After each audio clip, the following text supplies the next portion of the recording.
Defence Dialogue, a podcast discussing contemporary challenges in the area of European security and defence. Brought to you by the Martens Centre with Niklas Novaky.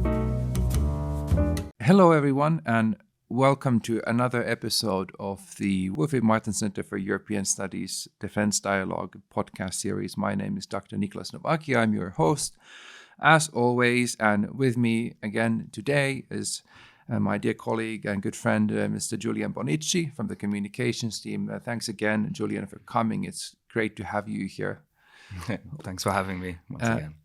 It's great to have you and to continue this podcast series from where we left last time. Because last time we were discussing the decision to provide tanks to Ukraine, and when we were thinking about like what to focus this episode on, the idea of course came to our mind very quickly that on the 24th of February we will be marking the 1-year anniversary of the war in Ukraine. So even though we spoke about Ukraine quite a lot already in the previous episode, it only made sense to focus and dedicate this episode to the war in Ukraine as well. As all of you, of course, know, on the 24th of February 2022, very early in the morning that day, Russia launched an unprovoked attack on Ukraine. I personally remember it very well. I was in Finland at the time at my mother's place, and very early in the morning, as it was everywhere in the news. And I think that many people in Europe have these sort of same memories of where they were at the time, when the war began. It's a little bit like the moment when September 11, 2001, happened. A lot of people always seem to remember as well, where they were when that took place. And the eruption of the war, or Russia's unprovoked attack, it followed months of saber rattling, months of Russian threats to Ukraine, and a thinly disguised, thinly veiled military buildup along the Russo-Ukrainian border. I remember, Russia was building up its forces already in the spring of 2021. There was a brief scare that the war might have started already then, but there was diplomacy did its work at the time, and there was a summit between Joe Biden and Vladimir Putin at that time. We managed to avoid the war, but Russia did the same thing again at the end of the year, and then in early 2022 launched the war. And this was, of course, it was a very big shock to many people, first and foremost in Ukraine itself, but also here in the European Union, because we haven't really been used to seeing conventional war on the European continent since the end of Second World War. So it's been quite a long time for many people. And I do have to say that this is a bittersweet anniversary in many ways, because on the one hand, I think we're all quite happy that Ukraine has been able to withstand so far, that Ukraine has been able to fight back against the Russian invasion. We've seen them fare better than I think many people expected at the beginning of the war. But at the same time, we have to be clear that this has been a year of war, a year of enormous humanitarian and economic disaster brought upon the Ukrainians by Russia. Tens of thousands of people have perished. Many have become internally displaced, lost their homes and livelihoods. So I'm very conflicted about this anniversary in many ways, because it feels like something to mark upon, but at the same time it doesn't feel like something that you should necessarily celebrate. I don't know how you feel about it, Julian. Yeah, no, I think I'd have to agree with it, right? I think the marker is sort of how long already this sort of conflict has been going on, right? This invasion, this war. It's been a long year, particularly for Ukrainians, as you said, so many lives lost, infrastructure completely lost, cities completely, destroyed. So it's been so tough, for them.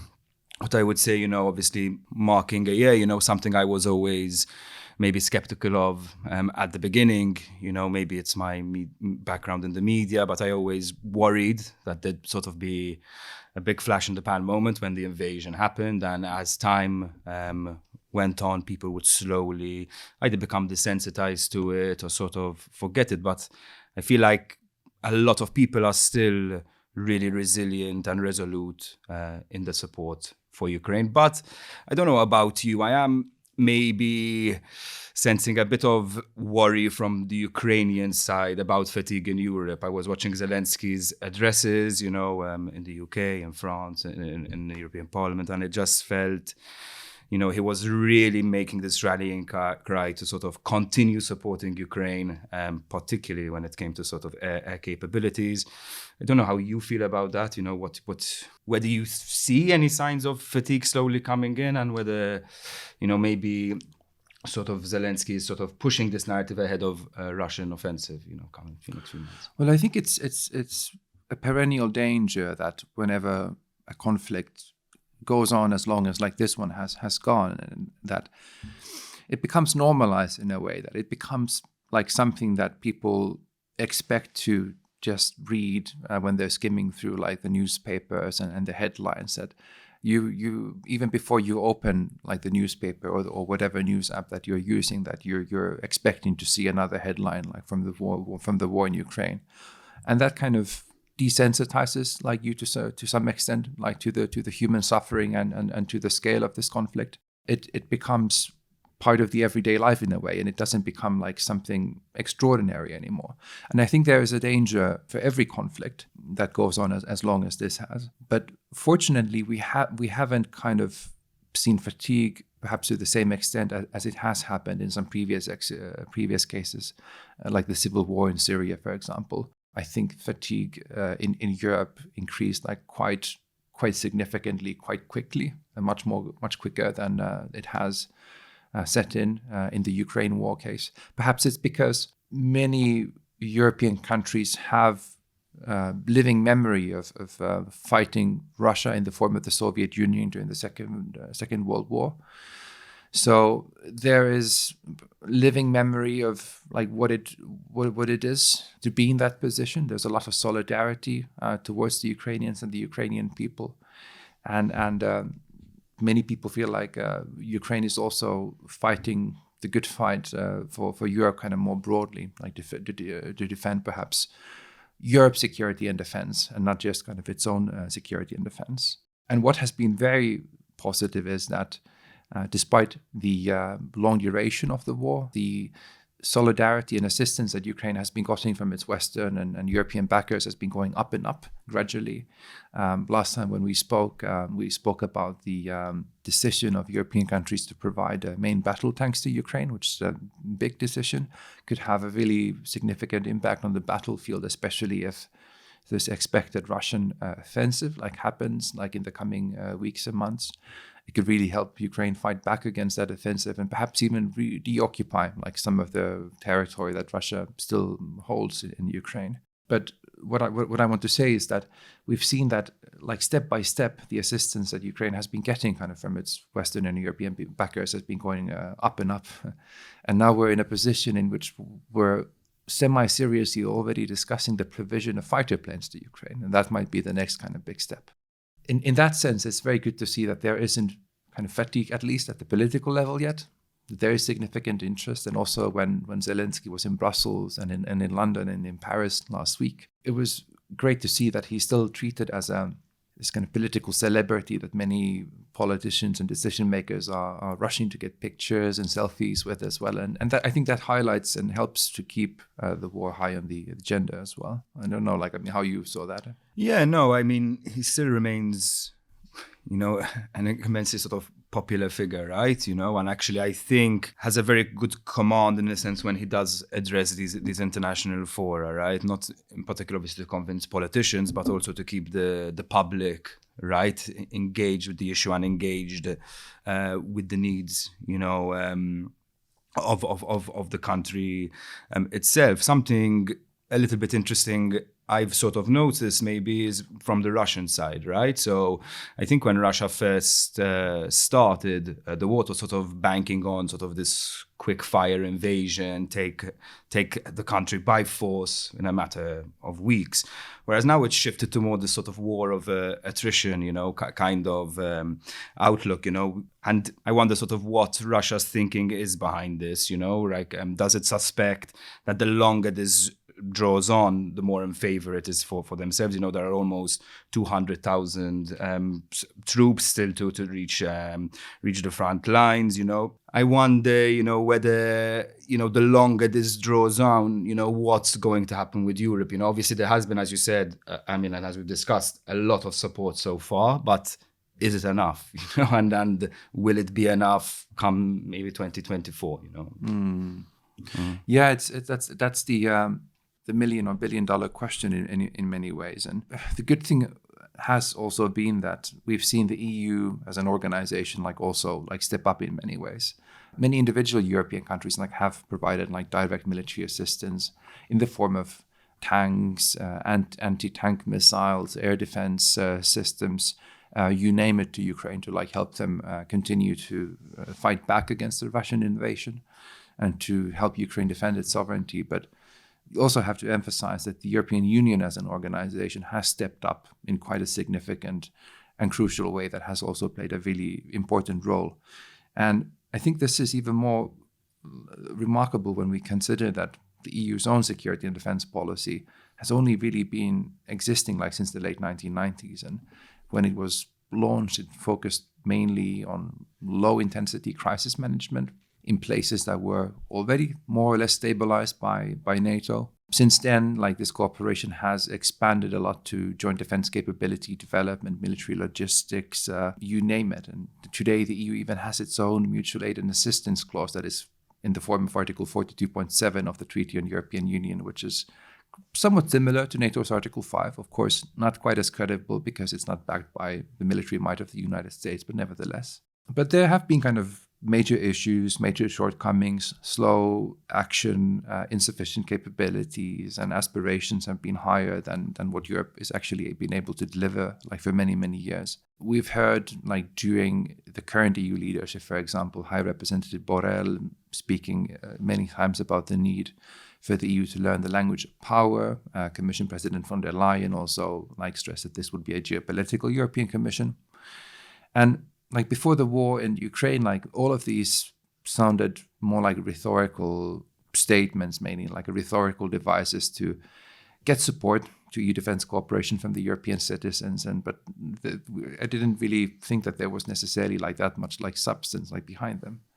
But now things have changed quite a lot also on the EU level. I mean, and the most clear demonstration of this is the use of the European Peace Facility, the very ironically named European Peace Facility in Ukraine. Since the war began, the EU has approved 7 assistance packages through the European Peace Facility to Ukraine, collectively worth, how much is it? I think it's 3.6 billion. Yes, 3.6 billion in total. And this assistance is meant to facilitate Ukraine's acquisition of lethal capabilities and also other type of equipment that it needs to defend itself. And this is, importantly, first time in the EU's history that the EU has provided direct lethal assistance to a country fighting a war. And it's a huge departure from the EU's previous semi-pacifist, semi-civilian power strategic culture. And it's absolutely incredible that we've seen this happen in such a short period of time as well. And in addition to this, something very important to note is the very bold, courageous decision to provide EU candidate status to Ukraine and Moldova at the time when they are facing this Russian onslaught, which sends a very positive, very strong message of that Ukraine's future lies with the rest of Europe in the European Union. And I think it's a very important symbol also to the Ukrainian citizens as they are fighting a war. And it's been good to see the European Union step up in this way. And we just have to hope that, this current effort and this current desire to act and to support Ukraine in its effort to defend its sovereignty will continue. Yeah, and do you think it should continue, beyond once the conflict is over, right? It's almost a bit like, how the European Union reacted to COVID-19, right? There weren't really strong structures in place to effectively deal with a crisis like this. Should there be, once, hopefully, the war is over, a really concerted effort by the European Union to make sure, we're all protected no matter the thing? Obviously, even from your perspective, from Finland, right? Border countries, people who really need protection. Do you envision this happening, or do you maybe see a slow burn after? Yeah, I think the European Union will have an important role to play, like in any kind of post-war settlement, like whatever that might eventually look like. And it'll be a monumental task to rebuild and reconstruct Ukraine, and also to desensitize, or not desensitize, but to kind of bring people back to normal society, reintegrate them into normal working life, deal with the enormous mental trauma that the war has caused. There will be a massive mental health crisis, I would imagine, like in Ukraine after the war, and these are all issues in which the European Union like has things that it can offer. But I think what is absolutely crucial is that I think Russia needs to bear a big responsibility, like for what has happened. And any just post-war settlement, I think it should require Russia to help in the reconstruction and rebuilding of Ukraine. And at some point, there will probably have to be a discussion about like reparations. Like, I mean, if the war, provided that the war, and we of course hope that ends like on terms that will be acceptable to Ukraine, like as a country. But this, of course, at the moment, I believe the Kremlin is trying to do everything it can on the battlefield to avoid this sort of this sort of situation. But yes, I think Europe collectively, the United States, of course, as well, like will have a big role to play in the reconstruction, and the Ukrainians themselves. But this will be an absolutely like monumental task. Yeah, and just maybe you can maybe give a bit more insight into this. Obviously, I come from sort of an island nation, a little bit far away, sort of from the conflict, you know, whereas, you know, Finland, these sort of countries are really close to it. You know, what's the perspective within those countries, particularly with elections coming up? Is this a really big sort of topic at the moment? In Finland, perhaps not quite as big as one might expect. And that has partly to do with the fact that big security and defense political decisions are usually taken across party political spectrum, and there's usually a fairly big national unity on major decisions, like the decision to apply for NATO membership, which will, once the NATO membership of Finland and Sweden is approved, will cause a massive strategic change in Finland's like foreign and security policy. But traditionally, for a long time, we have to remember that like Finland was in a very precarious, very dangerous position geopolitically, especially after World War II. I mean, we lost territory to the Russians in the two wars that Finland fought against the Soviet Union during World War II.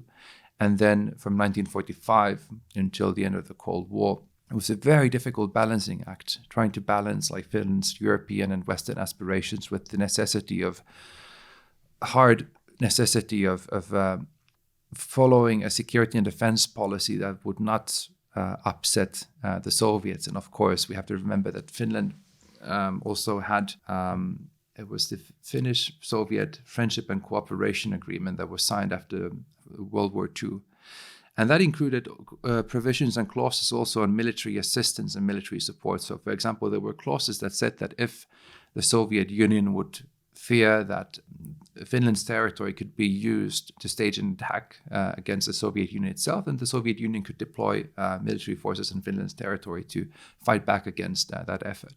So the entire kind of foreign and security policy of Finland during the Cold War was based on avoiding that sort of situation in which Soviet troops might be brought into Finnish territory. It was extremely difficult, very complicated during the Cold War, but then like once the Soviet Union collapsed, Finland took the decision to apply for EU membership. NATO membership decision took a little bit more time because the security policy narrative of Finland that the independence of the country was maintained during the Cold War because of the smart policy of neutrality was not quite as falsely, quite decisively falsified as old security and defense policy narratives of many other European countries who were freed from the Warsaw Pact at the end of the at the early 1990s.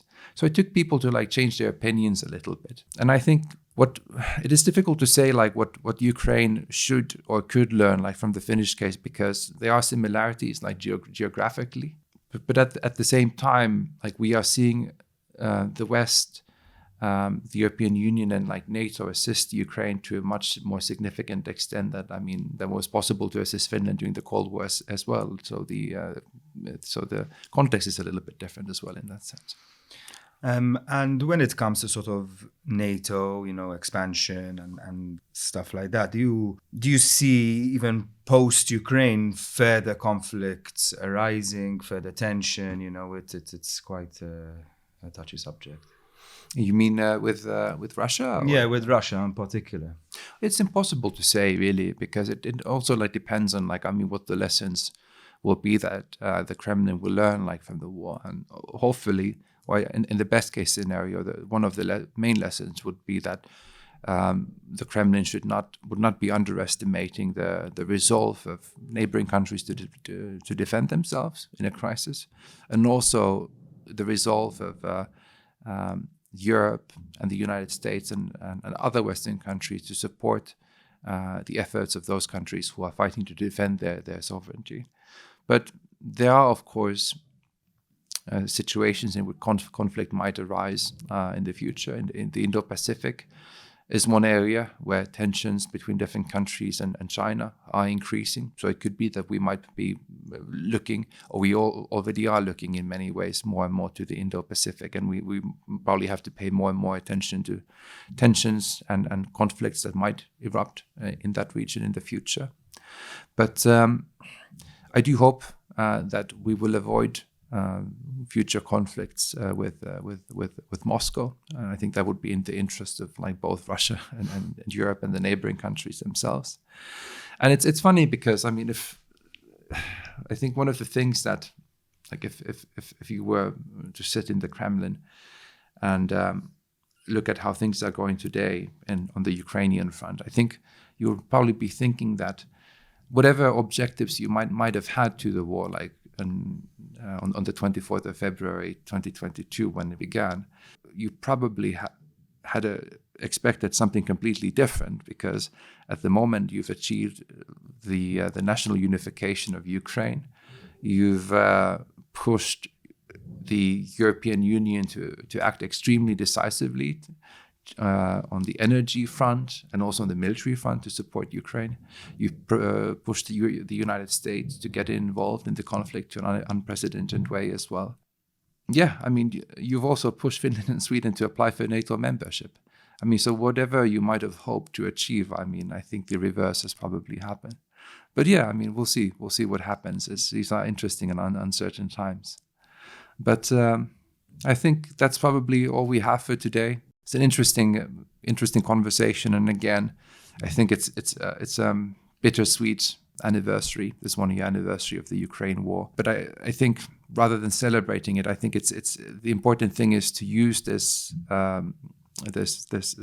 moment to continue to remind people everywhere that the war is still going on, and continue to fight against this Ukraine fatigue that you also mentioned, Julian.